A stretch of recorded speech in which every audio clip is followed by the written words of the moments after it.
100 doctors failed to cure the CEO's blindness, but a 5-year-old rural girl healed him in 3 seconds, his real daughter. The most powerful man in New York City hadn't seen sunlight in 2 years. Kang Seo-Jun, CEO of Hanol Technologies, a company worth $14 billion, had consulted 100 of the world's top specialists. Ophthalmologists from London, neurologists from Tokyo, experimental researchers from Switzerland who charged $200,000 just to say the words, "We don't know." 100 doctors. 0 answers. Then, on a random Tuesday afternoon in a small-town clinic in rural Georgia, a 5-year-old girl with box braids and a missing front tooth walked up to him, put her tiny hands on his face, and said, "Mister, you're not sick. You're just really, really sad. Your eyes work fine. I can tell because your pupils move when I talk. You just forgot how to see. Here, look at this." And she held up the ugliest, most lopsided drawing of a cat the world has ever seen. And Kang Seo-Jun, the man 100 doctors couldn't cure, opened his eyes. And saw. For the first time in 2 years. And the first thing he saw was that terrible, beautiful, magnificent drawing. And the second thing he saw was the little girl's face. And his heart stopped. Because she looked exactly like him. Exactly. The same eyes. The same jawline. The same tiny dimple on the left cheek that every Kang family member has had for 4 generations. That little girl was his daughter. And he didn't even know she existed. But someone did. Someone had hidden her. Someone had lied. And that someone was about to have a very bad day. Welcome back, beautiful souls. New here? Pull up a chair, grab your tea, and get comfortable, because this story is going to take you somewhere you've never been. Hit subscribe, tap that bell, and let's get into. Kang Seo-Jun hadn't always been cold. There were photographs, old ones, before the blindness, before the grief, where he was almost smiling. Not the polished, controlled expression he wore in Forbes spreads and shareholder presentations. Something realer. A photo from a medical conference in Atlanta, 7 years ago. He was at a dinner table, leaning forward slightly, and the woman beside him was laughing, and he was looking at her like she'd just said the most interesting thing he'd ever heard. Nobody on his current staff had ever seen him look like that. Nobody knew who the woman was. He kept the photo in the bottom drawer of his desk. Even blind, he knew exactly where it was. 26 months ago, Seo-Jun woke up and couldn't see. Not blurry vision. Not partial darkness. Complete, total, absolute nothing. Doctor number 37 had been the most direct. Your eyes are physically perfect, Mr. Kang. Structurally, neurologically, perfect. The problem isn't in your eyes. It's somewhere between your eyes and your brain. Something is interrupting the signal. Something psychological is, for lack of a better clinical term, refusing to let you see. Then fix the refusal. It's not that. I built a $14 billion company from a one-room office at 23. I don't accept not that simple. Find the lock and hand me the key. Dr. 37 didn't have the key. Neither did 38 through 100. What the doctors did agree on quietly, carefully, in consultations they thought he couldn't hear, was this: the blindness had started 4 months after his brother died. That the timing wasn't coincidental. That somewhere inside Kang Seo-Jun, something had happened that his mind had decided was too unbearable to witness. They just couldn't figure out what it was. And neither could he. He ran his company from behind dark glasses and a team of assistants so efficient they could practically read his thoughts. He attended board meetings where he could hear the nervous shuffling of executives who believed a blind CEO was a liability.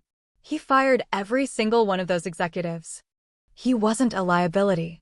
He was a man holding himself together with both hands, which left no hands free for anyone else. His assistant, Priscilla Moon, Korean-American, 8 years with him, the only human being on Earth who wasn't afraid of him, walked in on a Tuesday with news that would unravel everything. "Legal matter," she said. "Regarding your brother's estate." The armrest creaked under his grip. "Your lawyers were contacted by a social worker in Georgia. There's a child, a 5-year-old, listed as a dependent in a sealed portion of Jaewon's will. Then she's my brother's concern. He's gone, so the estate handles it. The sealed amendment specifies otherwise, sir. Priscilla's voice had the careful quality of someone handling something fragile. She's not listed as your brother's daughter. She's listed as yours. The office went completely silent. Then Seo-Jun's phone buzzed. Priscilla glanced at it. Helena. Third call this week. She mentioned an interesting rumor. Something cold moved through him. Not surprise. More like confirmation of a threat he'd already sensed circling. Block her. I've blocked 4 of her phones. She keeps. Block all of them. He stood. When do we leave for Georgia? The flight south was quiet except for one moment. The child's mother, Seo-Jun, said into the dark behind his glasses. You found something. Her name is Kendra Collins. Priscilla chose her words with precision. Botanical researcher. Publishes extensively. Working on something involving mycorrhizal networks, how root systems communicate underground. The university in the next town uses her lab as a model facility. A pause. She's been raising the girl alone since birth. Seo-Jun said nothing, but his jaw shifted. Barely. Priscilla noticed. Sir. Kendra Collins. The Atlanta conference 7 years ago. That's the same. I know who she is. Silence. She gave you her number that night, didn't she? Priscilla said. Not a question. He didn't answer. Which was answer enough. The drive from Atlanta to Cedarbrook took 2 hours. Priscilla narrated the scenery with the enthusiasm of someone who genuinely believed he needed updates on livestock. There's a cow. Priscilla. It's looking at us. I cannot see the cow. 3 cows now. Oh, a goat. The Cedarbrook Family Services office smelled like old coffee and good intentions. A social worker named Denise Abernathy met them with the energy of someone who drank sweet tea intravenously. Mr. Kang. Welcome. Can I get you anything? We make the best sweet tea in the county. The documents, Seo-Jun said. Denise smiled carefully and opened a folder. 5 years ago, she explained, a woman named Kendra Collins gave birth at Cedarbrook General. The birth certificate named Kang Jae-won as father. But Jae-won's sealed amendment was explicit. The child was not his. She was his brother's. DNA testing will take 48 hours, Denise finished. Fine. Start immediately. A pause. Then, would you like to meet Arya while you wait? He was about to say no. Then he heard a small voice through the conference room door. Miss Denise? Is the fancy man here? Because I drew him a picture and I don't want it to get wrinkled. The corner of his mouth moved. Just slightly. Fine. Bring her in. The footsteps were small and confident. The kind that belonged to someone who has never once doubted their right to enter a room. Hi. Are you the fancy man? I suppose I am. You're wearing dark glasses inside. That's weird. Arya, Denise whispered. What? It is weird.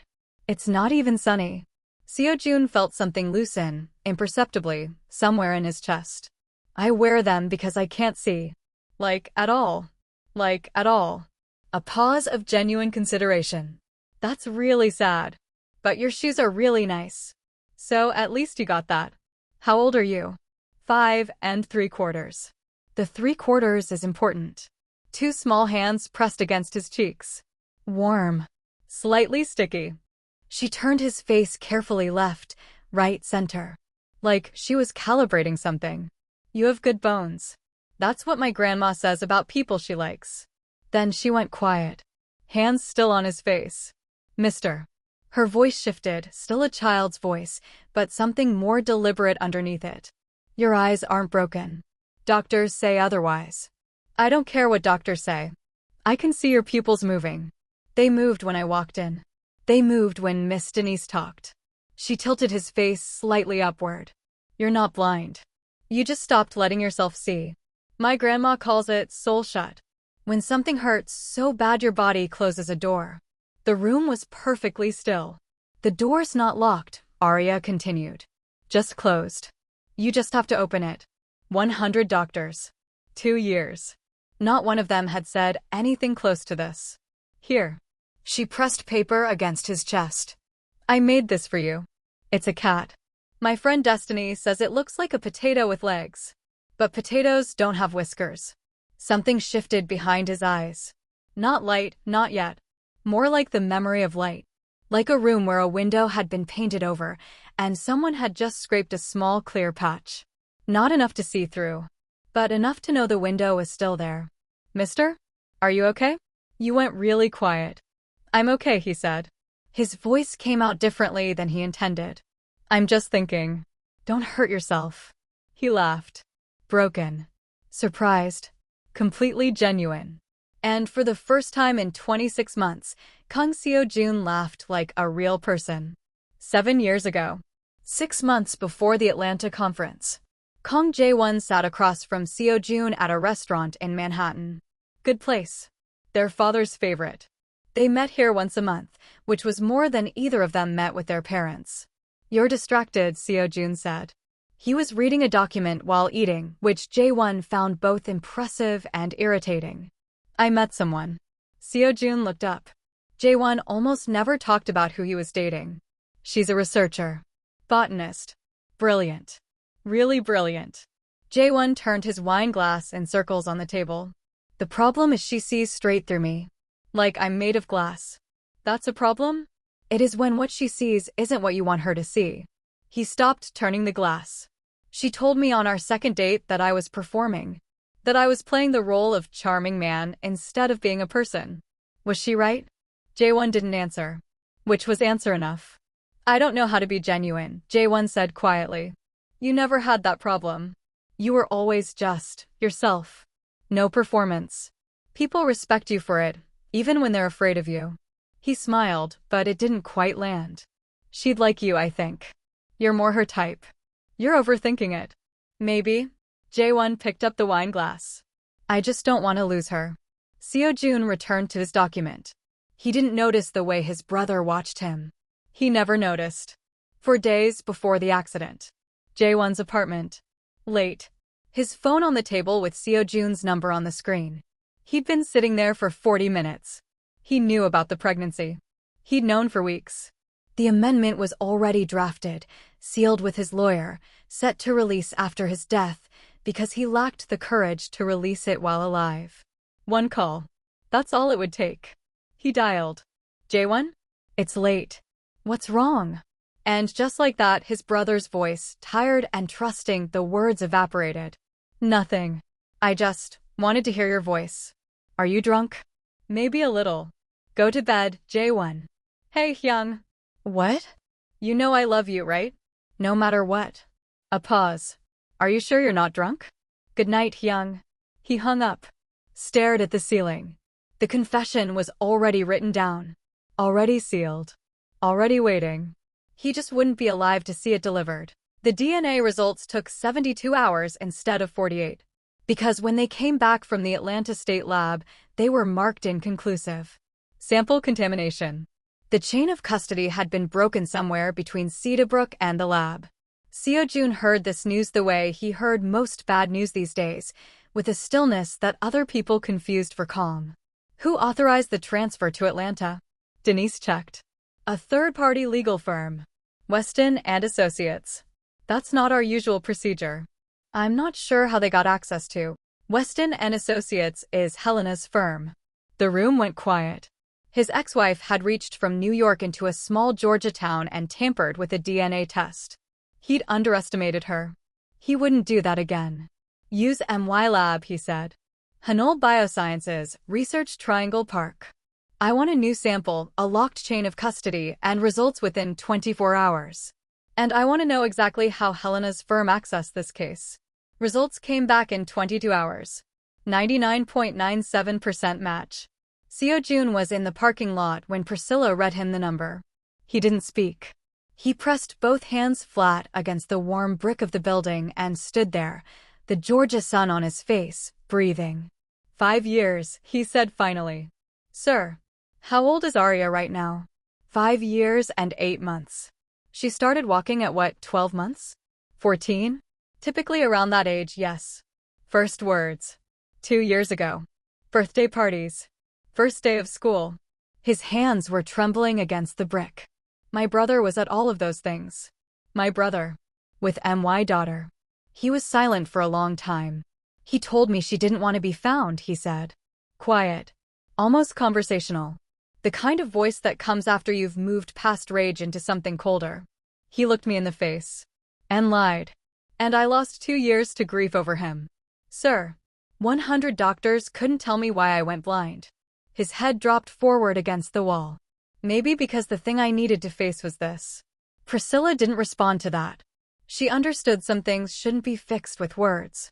Kendra Collins is coming in an hour, she said. I know. She came in like weather. Tall. Unhurried. The kind of presence that didn't need to announce itself. The room simply reconfigured around her. Deep brown skin. High cheekbones. Long dark hair falling past her shoulders in natural waves. She wore a coffee brown blazer over a white top, and she carried a leather folder that she set on the table before she sat down, methodical, precise. Like someone who took notes. Like someone who always had documentation. Her dark eyes found Seo-Jun immediately. Hello, she said. Calm as a scalpel. Kendra. Something moved across her face, so fast it was almost invisible. Recognition. Memory. The same flash that had hit him when he first heard her name. So you remember me. I never forgot you. Funny. She opened the leather folder. Because every time I tried to reach you, it seemed you'd forgotten entirely. She slid a printed document across the table. I kept records. 14 contact attempts over 3 months. Certified letters. Emails. Voicemails. I even appeared at your building in person. Seo-Jun reached for the document. His hand stopped when his fingers touched it. He couldn't read it. He'd forgotten, for one moment, that he was blind. Kendra noticed. Something in her expression shifted, not softening, but recalibrating. She pulled the document back. Read from it directly. January 14th.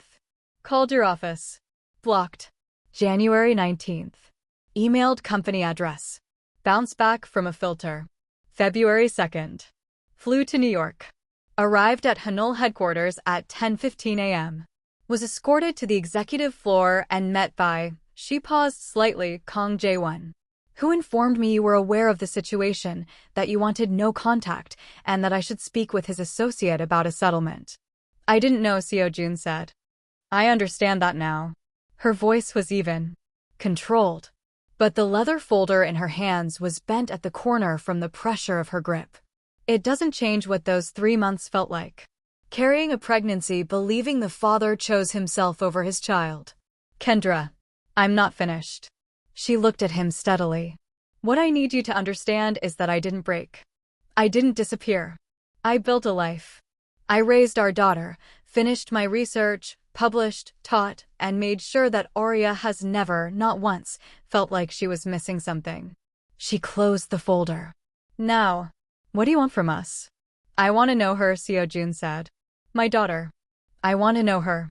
And me? He was quiet. Then, I want that too. But I know I haven't earned it.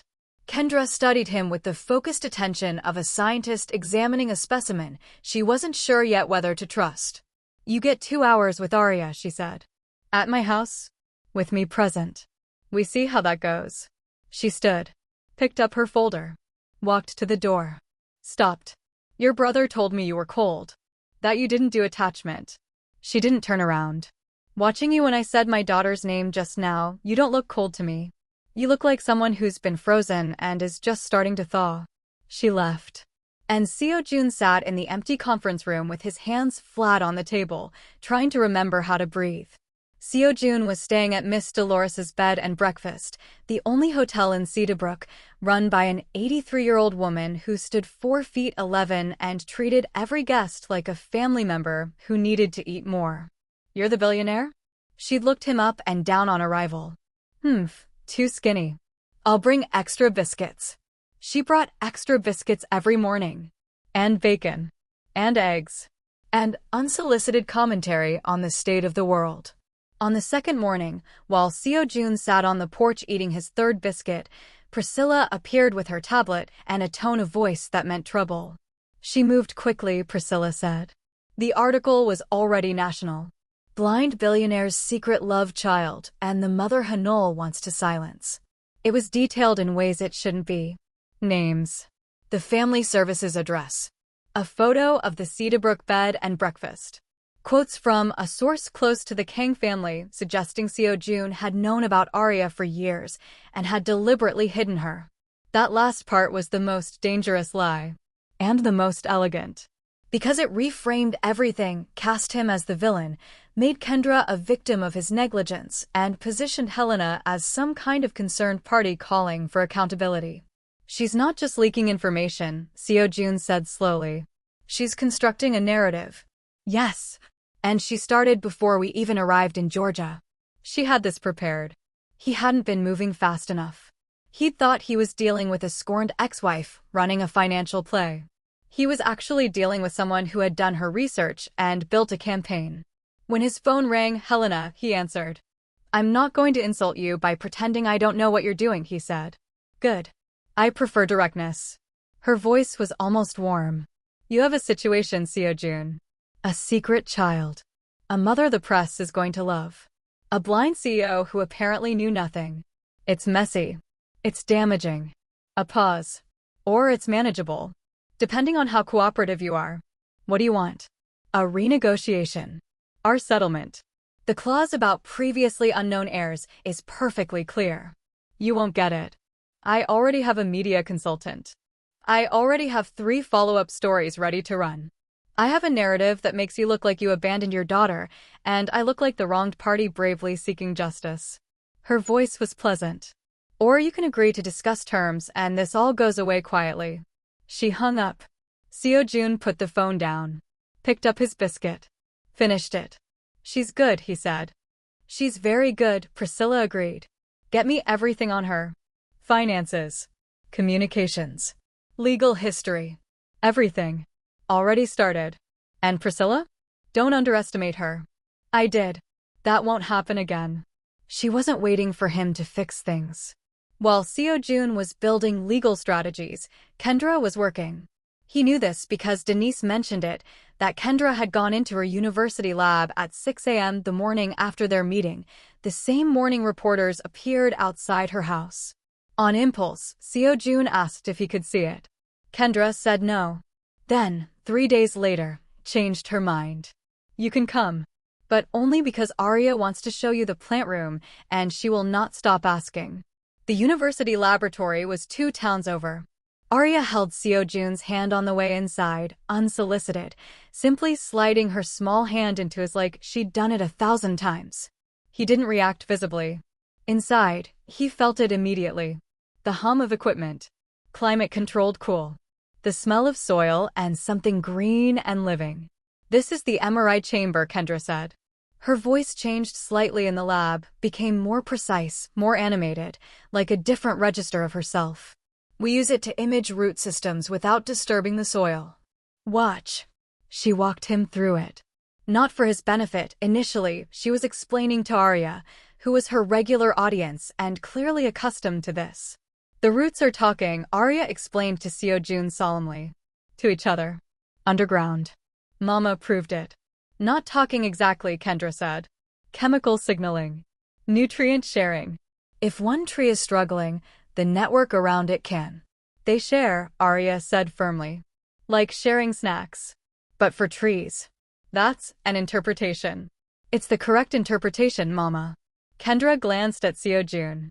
For the first time, a genuine, unguarded smile crossed her face. Not for him. For her daughter. But he was close enough to see it. And it undid something in him that he hadn't known was held together. Later, while Arya pressed her face against the imaging screen watching root movements, Kendra stood beside Seo-Jun. She visits here every Saturday, Kendra said quietly. Has since she was 2. She named every specimen. A pause. She named one of the oaks, Mr. Fancy Pants. I don't know why. Has she always been like this? Since birth. The nurses said she was the most alert newborn they'd ever seen. Kendra's voice was soft. Private. She came out already paying attention. Seo-Jun was quiet for a moment. She pays attention to things most people miss. She noticed my pupils moving when no one else did.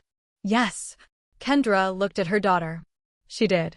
Silence between them. Not uncomfortable. The kind that happens when 2 people arrive at the same thought at the same moment and neither one says it out loud. On the porch of Kendra's house, 6 days after arriving in Cedarbrooke, Seo-Jun and Arya played a game she invented on the spot.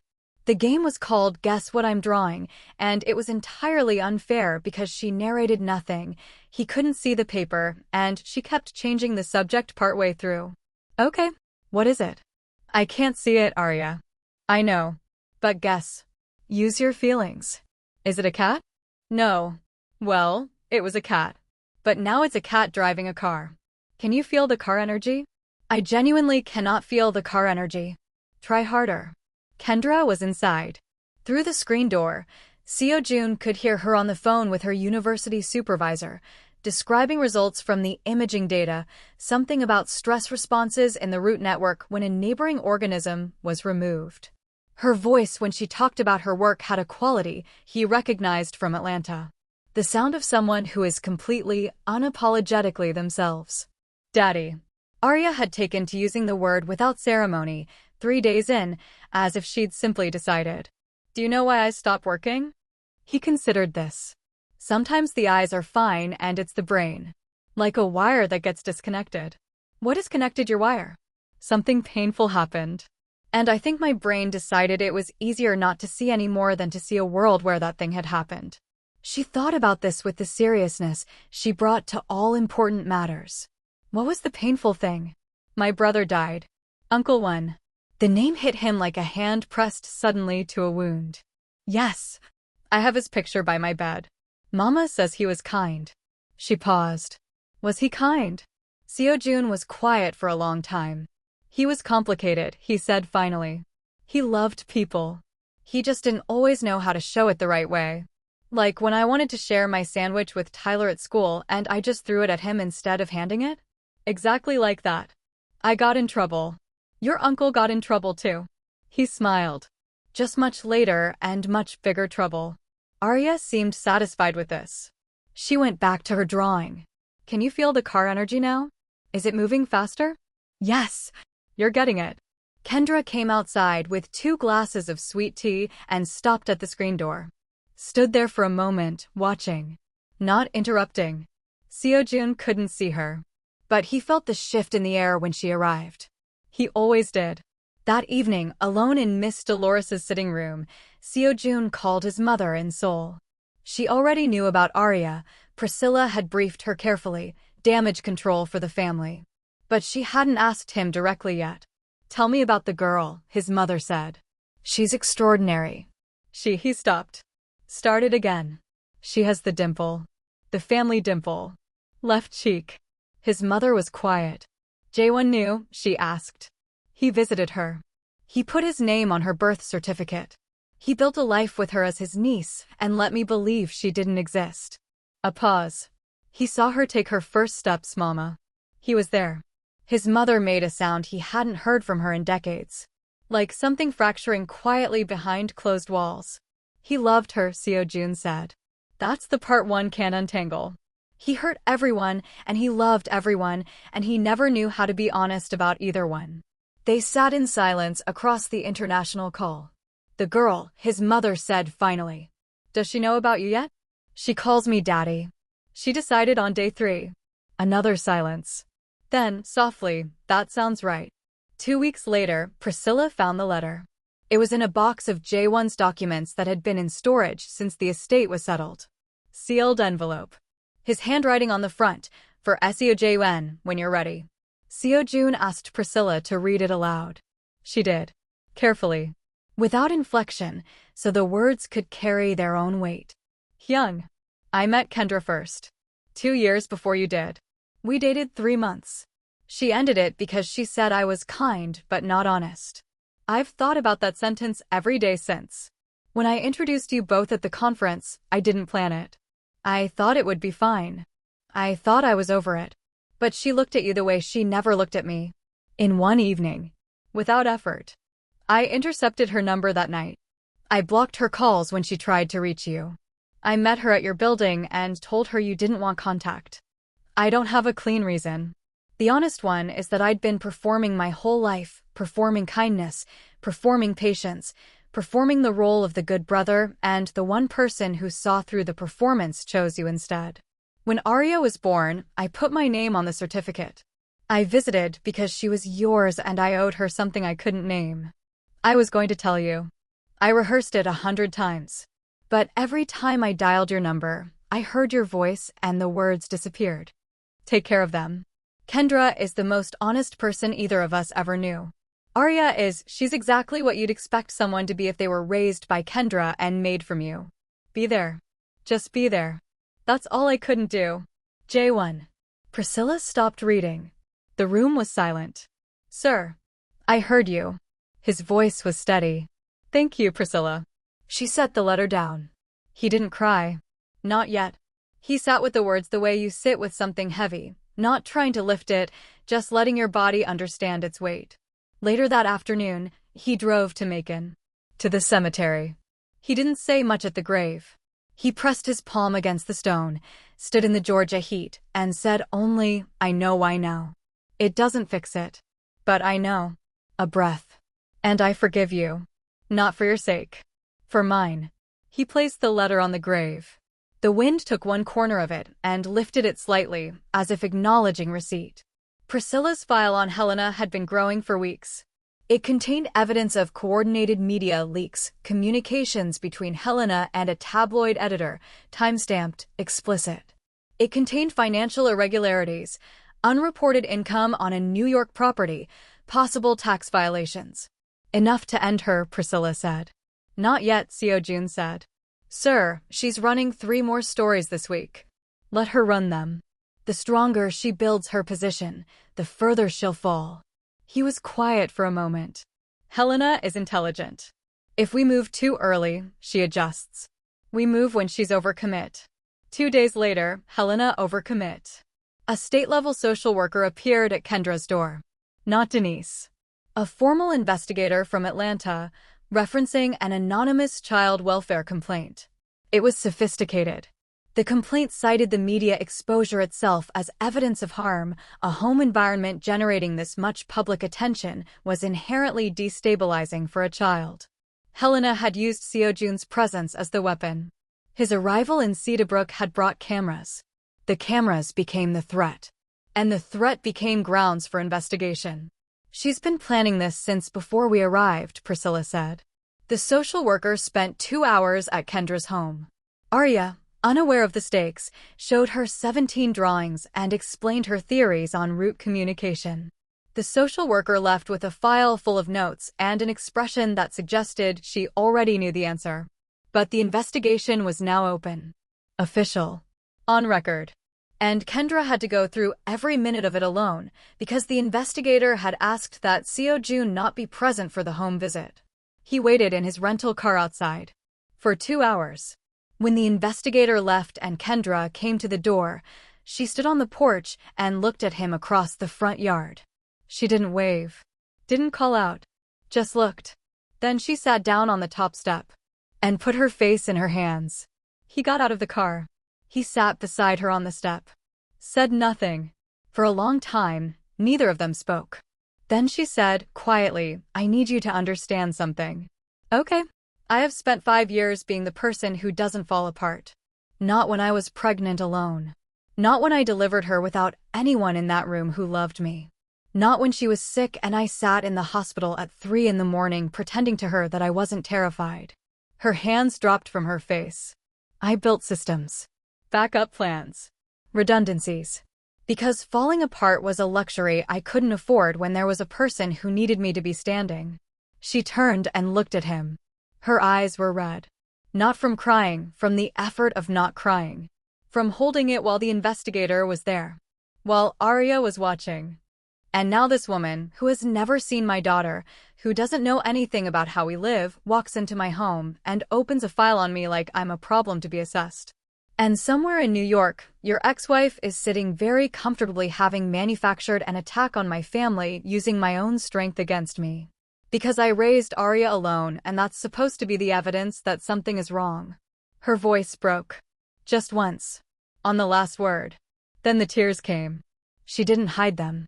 She let them fall one, then several, then the kind of crying that comes from somewhere deep and old and has been waiting a very long time for permission. He put his arm around her shoulders. She leaned into it. He felt her shaking and held on and said nothing because there was nothing adequate to say. After a while, "She won't win," he said. Quietly. Not as reassurance, as fact. "You don't know that. I know what we have on her. And I know that nobody who uses a child welfare investigation as a chess move gets to walk away from that cleanly." He paused. "But I need you to know something. Whatever happens next, whether we win quickly or this takes longer, I'm not leaving. This is not a problem I'm going to solve from New York. I'm here." She was quiet. "I don't know how to need people," she said. "I know. I don't either." A pause. "Maybe we figure it out together." She pulled back. Looked at him.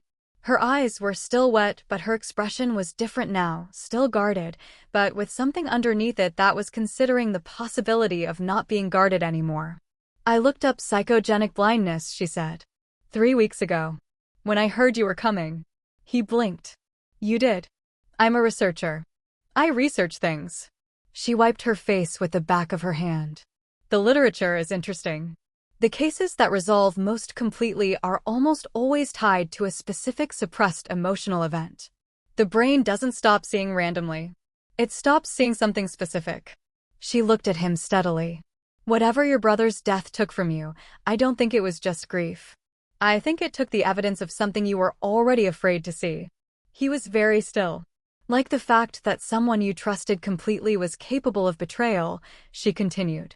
"And if he was, then maybe everything you thought you understood about the people around you was wrong. The silence between them was the kind that holds something true." He stopped.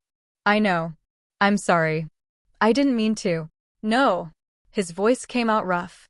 "Don't apologize. You're the only person in 2 years who has said something that actually sounds right." 2 days later. Kendra's living room. The supervised tower window. Arya had 51 drawings now. She'd been productive. "This one is a horse. This one is Mrs. Huang, my teacher, but I drew her too short, which she called creative perspective, which I'm pretty sure means bad. This one is a dragon. This one is you." She pressed it against his chest. "I drew you with your eyes open because that's how I see you." He went quiet. "I see you with your eyes open," she repeated seriously. "In my brain. That's how you look there." "How do I look?" She thought about it. "Like someone who's trying really hard." He laughed. Quiet. Genuine. The kind of laugh that's close to something else. "That's probably the most accurate thing anyone has ever said about me." Arya seemed satisfied. She climbed up beside him on the couch, an uninvited maneuver she executed with complete confidence, and leaned her head against his arm. "Daddy." "Yes." "Can I tell you something embarrassing?" "Always." "Sometimes I talk to Uncle One's picture. At night. I tell him about my day." She paused. "Is that weird?" His chest compressed. "No," he said carefully. "I don't think that's weird. Mama says it's normal. She says talking to people we love doesn't stop making sense just because they're gone. Your mama is right about most things." "I know. She's really smart." Arya tilted her head. "Are you smart?" "People say so. Do you think so?" "I think I've been smart about some things and very stupid about others." She nodded, apparently finding this acceptable. "That's what Grandma Dolores says about everyone." Miss Dolores had been adopted as a grandmother. Nobody had asked Seo-Jun about this. It had simply happened. He sat with his daughter leaning against him, feeling the specific weight and warmth of a child who has decided to trust you, which is a different weight than anything else in the world, and something happened. Not a flash. Not sudden. Gradual. Like light traveling a very long distance and finally arriving. The darkness behind his eyes, which he'd lived with for so long it had become a kind of familiar, began to change. Not dissolve. Thin. He was aware of Arya's warmth on his left side. He was aware of Kendra somewhere in the kitchen, the sound of her moving. He was aware of afternoon light. He could feel it through the window, but that was different from seeing it. And then, very slowly, the outline of a window. Not clear. Not sharp. Soft-edged, like looking through water. But there. He said nothing. He breathed. The outline held for 3 seconds. Then faded. But it had been there. "Daddy?" Arya felt him go still. "What happened?" "Nothing." His voice was very quiet. I saw something. Just for a second. She sat up straight. The cat? Did you see the cat? I saw a window. She stared at him. Then her expression went enormous. A window. That's better than a cat. A window means outside. A window means she launched herself off the couch. Mama. Mama, he saw a window. Kendra appeared in the doorway. It's not, Seo-Jun started. It's something, Arya said firmly. It's a start. It's the door opening. I told you the door wasn't locked. Kendra stood in the doorway for a long moment. Her expression was unreadable. Then, softly, do you want to try something? She crossed the room and sat on the coffee table across from him. Close. Look toward my voice, she said. He turned. Now I want you to think about Atlanta. The dinner. The conversation. Not what came after, just the conversation. While you're thinking about it, don't try to see. Just remember. It was such a strange instruction that he followed it simply because it was unexpected. Atlanta. The table. The sound of her voice telling him his speech was emotionally hollow. The feeling of being seen clearly for the first time by someone who wasn't trying to flatter him. The 4 hours that felt like 4 minutes. The awareness at the end of the evening that something important had happened. The light came back. Slow. Soft. Like dawn rather than noon. Shapes first. The coffee table edge. The window behind her. Her hands folded in her lap. Then her face. He exhaled like he'd been holding air for 2 years. Hi, he said. She looked at him. Read what was in his face. Understood. Hi, she said back. From the kitchen doorway, Arya observed this with the satisfied expression of someone who had seen the whole situation clearly from the beginning and had simply been waiting for the adults to catch up. She went back to her drawings. His sight returned fully over the following 72 hours. Not all at once, in layers, like a photograph developing. By the 3rd morning, he could read. By the 4th, he could see Arya's drawings in their full terrible glory. The cat still looked like a potato with legs. He thought it was the most beautiful thing he'd ever seen. But Helena wasn't done. The day his sight fully returned was the same day she filed her masterstroke. Not a media story. Not a financial claim. An emergency petition for guardianship, filing Arya as a child in an unstable environment due to paternity fraud, ongoing legal disputes, and documented media exposure harmful to a minor's development. She wasn't claiming money this time. She was claiming Arya. And she had used Seo-Jun's own presence, the media attention that followed him, as the evidence of harm. It was the best move she'd made. He sat with the legal document and felt genuine, cold-spined respect for the strategy. She'd built every previous story not just to pressure him, but to generate a documented record of instability that she could now cite in court. She'd been 3 moves ahead from the beginning. She's going to win, Priscilla said carefully. In the short term. The documentation she has is real. The media presence is real. A judge looking at this in isolation will see a child caught in the middle of a high-profile dispute. I know. The hearing is in 72 hours. I know.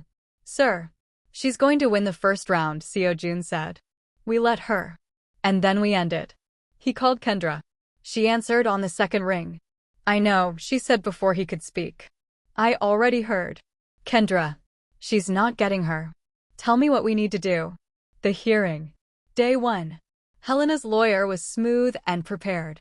He walked the court through a carefully constructed timeline, media presence, legal disputes, a child whose picture appeared in national tabloids. The minor child has been subjected to sustained public exposure as a direct result of the circumstances surrounding her paternity, he said.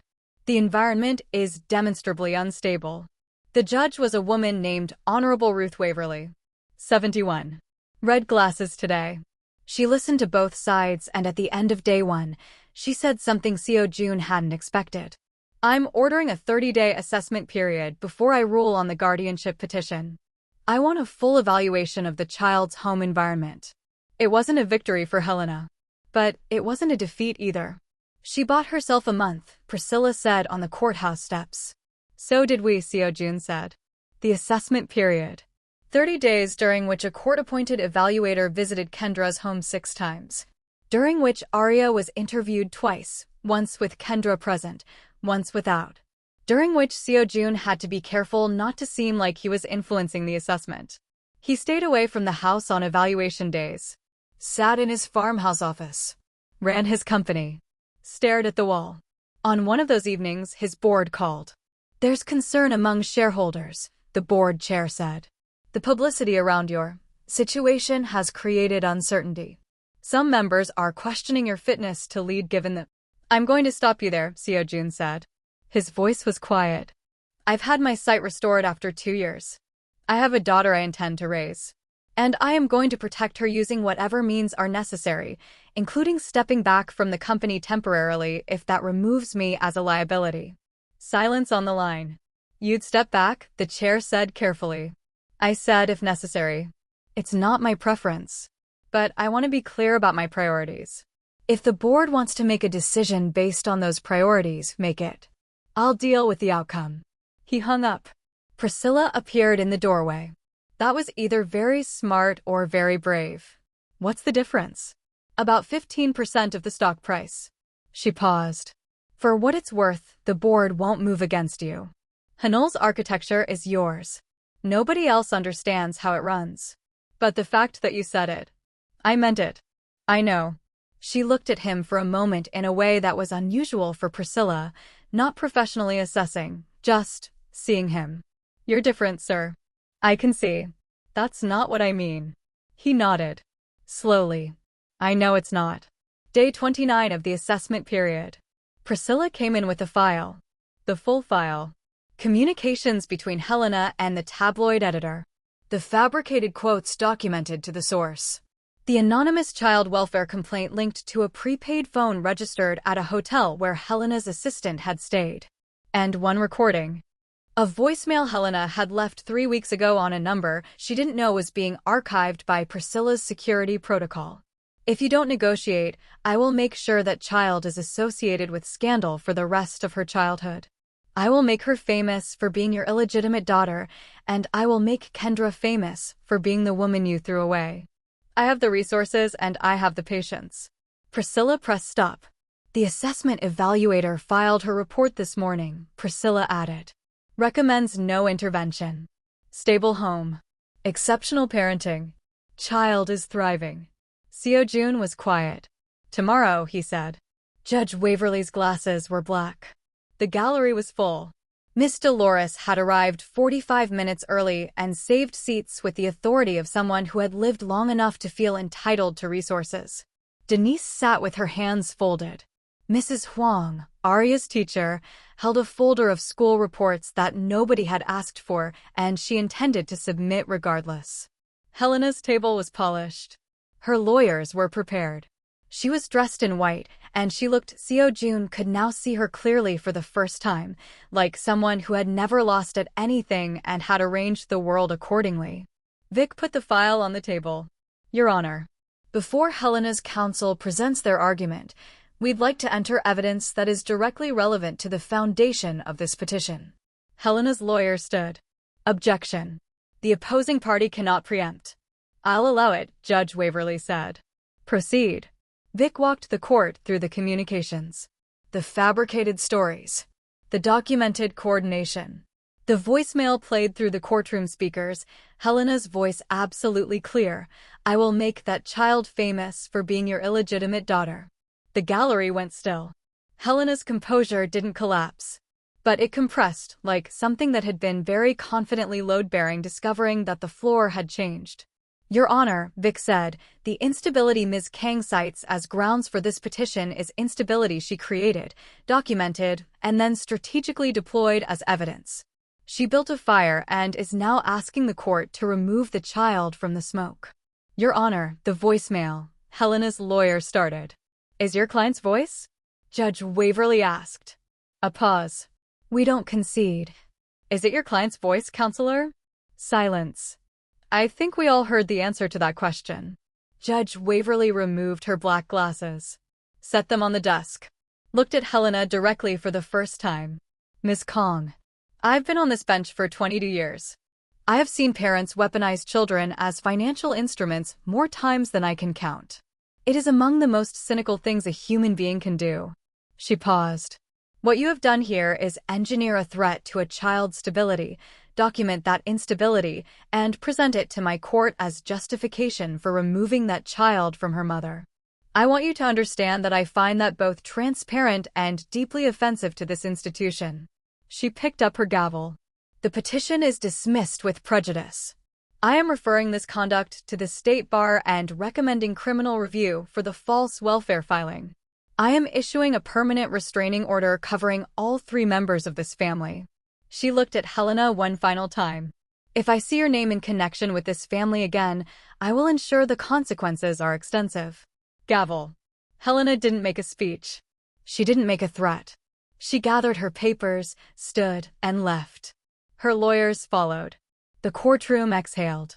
Kendra, sitting in the gallery in a sky-blue dress, put her hand over her mouth and closed her eyes. Seo-Jun turned and found her face. She was already looking at him. He'd thought, when his sight came back, that the most remarkable thing would be seeing her face clearly. And it was remarkable. But what he hadn't expected was this, the ability to see her looking back at him. To witness the moment of being seen. He walked toward her. She met him in the aisle. She reached up and placed her hands on either side of his face, the same gesture Arya had made months ago, in a conference room that felt like a different lifetime. But where Arya's hands had been searching, Kendra's were certain. She kissed him. In the courthouse aisle, in front of Miss Dolores, who dropped her knitting and began applauding at volume, in front of Priscilla, who looked at her watch and then smiled, which was almost unprecedented, in front of Denise, fully crying, and Mrs. Huang, clapping politely and precisely. 7 years. All of it, the conference, the intercepted number, the years apart, the grief, the long slow return, compressed into this. When she pulled back, he said nothing. She said, I looked for you. For 3 months. I know. I'm sorry. I found you anyway. I know. He looked at her fully, clearly, with eyes that worked. Thank you for not giving up. I didn't do it for you. A slight smile. I did it because Arya needed a father, and I needed someone to blame for the broccoli war. That night, after Kendra fell asleep on the couch, utterly spent, Seo-Jun walked quietly to Arya's room. She was asleep the way children sleep. Total surrender. One leg off the mattress, arms flung wide, stuffed elephant under her chin. Box braids spread across the pillow. Her face soft and open in a way it never quite was when she was awake and running operations. On the nightstand, Jae-won's photograph. His brother's face smiling. Seo-Jun sat in the small chair beside her bed. He could see clearly now. He sat with that, the specific gift of it. The ability to watch his daughter breathe. The rise and fall of her small chest. The flicker of her eyes behind their lids. He thought about the 1,825 mornings that had passed without him. First breath. First smile. First word. The first time she held something with intention. The first drawing, whatever it was, terrible and earnest and entirely hers. He had missed all of it. He sat with that. Didn't try to bargain with it or diminish it or reframe it into something more bearable. Just held the actual weight of it. Arya stirred. Her eyes opened halfway. Unfocused. Half in sleep. Daddy? I'm here. She looked at him, not quite awake, not quite dreaming. Can you see me? Yes, he said. I can see you very clearly. She smiled. Closed her eyes. Was asleep again in 10 seconds. He stayed in the chair until 2 in the morning. Watching her breathe. Not making up for lost time, that wasn't possible. Just being present for the time that remained. Which was all of it from here. 1 year later. Kendra's porch. Evening. Miss Dolores was filming on her iPad. Priscilla had the prenup ready. Arya was positioned in front of Seo-Jun with her hands on his shoulders, delivering last-minute coaching. More emotion. You're a person, not a statue. I'm trying. Try with your face, Daddy. Your face is doing almost nothing. My face is doing. It looks like a receipt. A nice receipt, but still. He knelt. Kendra Collins. He looked up at her. She was wearing a soft pink dress and looking at him with an expression that held 5 years of everything: loss, fury, survival, and something newer and warmer that hadn't had a name until recently. "Will you marry me?" "Yes," she said. "I didn't finish. You were going to list your terms." "I've heard the terms." "The answer is yes." She looked down at him. "Get up." He stood. She kissed him before he was fully upright. Arya shrieked. Miss Dolores dropped her iPad. Priscilla said finally and updated a document on her phone. Later, when the noise settled, Arya appeared at Seo-Jun's elbow. Tugged it. "I made you something," she said. She held up a drawing. He took it. It was a cat. Still a potato with legs. She had not improved. She perhaps had gotten slightly worse. But in the corner, in her careful, deliberate 5-year-old handwriting, she had written 3 words. "Now you see." He stood in the warm Georgia evening, holding a terrible drawing of a cat, and could not speak for a very long time. Kendra, reading over his shoulder, pressed her face against the back of his shoulder. Arya watched both of them with the expression of an artist who understands the impact of a well-placed final note. "I knew you'd like it," she said, matter-of-factly. "It's my best one." It was. On their mantel, in a frame Arya decorated with stickers and an excessive amount of craft glue, hangs a drawing. Potato with legs. Yellow beads in the crayon version of box braids. 3 words in the corner. "Now you see." Every morning, Seo-Jun walks past it. Every morning, he stops. And looks. If this story moved you, hit that like button and subscribe. New stories every week.